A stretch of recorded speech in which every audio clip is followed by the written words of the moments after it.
Namibië, Rehoboth.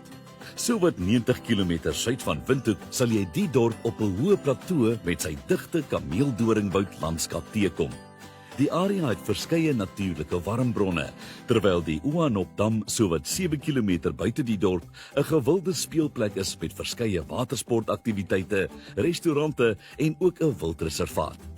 Die dorp is kultuurryk met verskeie oornagplekke, monumente, 'n museum en restaurante om by aan te doen.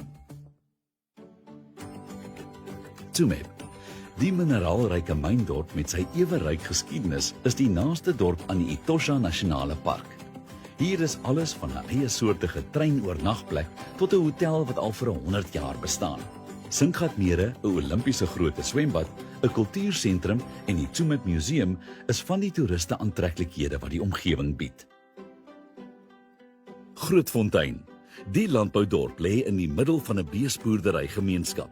Dit is 'n hoë reënvalstreek as die res van Namibië en ook die tuiste van die land se beste kommersiële landbougrond. 'n Meteoriet wat so wat 50 ton weeg, is een van die besienswaardighede in die omgewing. Die Grootfontein Museum bied 'n wye verskeidenheid interessanthede en uitstallings rakende Namibië se geskiedenis, terwyl Dragon's Breath een van die grootste ondergrondse mere in Afrika is. Namibië, Rehoboth, Tsumeb en Grootfontein.